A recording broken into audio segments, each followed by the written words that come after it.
Ladies and gentlemen, Israel's extreme right Prime Minister Benjamin Netanyahu was re-elected in 2015 and is now serving his fourth term as Prime Minister of the country. His war hawk ideology has been a cause of much tension between Israel and Palestine, as well as putting a dampener on Israel's relations with other states in the region. Israel's relationship with its neighbours has never been too rosy. In light of all this, we're going to investigate today how powerful the Israeli state actually is. Since the foundation of the State of Israel, the state itself has grown in power, population, and indeed size. The 1947 UN partition gave Israel 5,500 square miles for its 1 million inhabitants.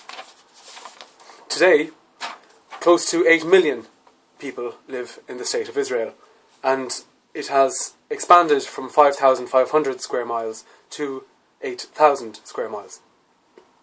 Israel's population density is akin to India and Egypt, and even surpasses Japan. It may not be that surprising to discover that, however, when you take into consideration the fact that 75% of all Jewish people on planet Earth reside in Israel. There is also a sizable Muslim and Christian population that live in the country.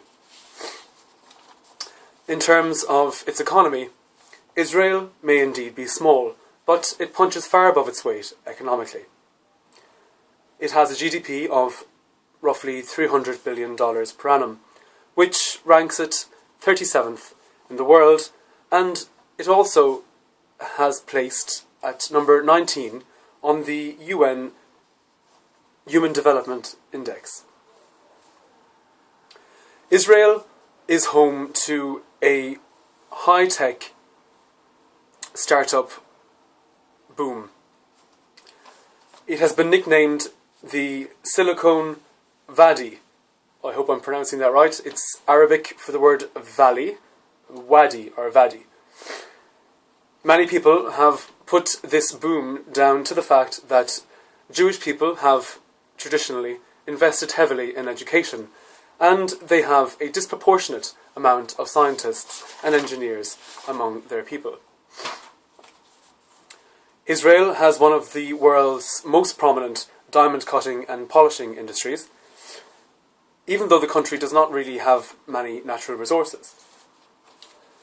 Israel also benefits from the roughly 3 million tourists that visit the country every year, spending much welcomed cash. Israel's true power, however, lies in its military and defence technology. Israel is one of the world's largest weapons producers and accounts for 10% of all sales of weapons on our planet. The predominant markets for Israel are the United States and the European Union. Over 60% of all drones on our entire planet are produced in Israel. So, taking all this into consideration, you may not be too surprised to learn that Israel is by far the most dominant military force in the Middle East. Indeed, it ranks 11th in terms of military might globally. Israel spends a whopping 6% of its GDP on its defence budget, which is 3 times the amount that NATO expects of its members. But that is just aside, because, as you know, Israel is not a NATO member. Israel receives a rather significant amount of funding from the United States. The United States invests $3 billion per annum, roughly, in military aid to the State of Israel.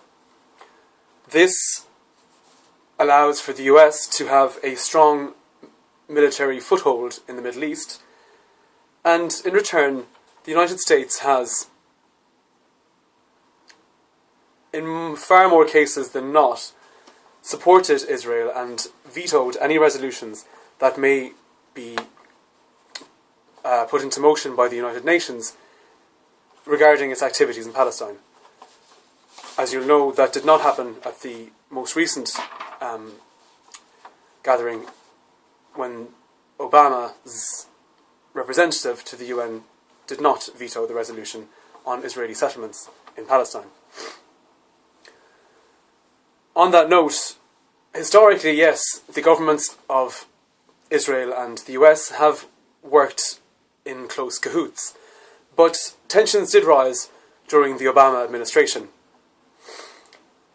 This was in part due to Iran's nuclear ambitions before the deal was brokered, and more so, people say, to do with Israel's settlements in the West Bank, in East Jerusalem, and in Golan Heights. Israel has survived in a belligerent area of the world for over half a century. This is in part due to its mix of strong military, international support, and its strong economy. All of these factors make Israel one of the most powerful countries on our planet.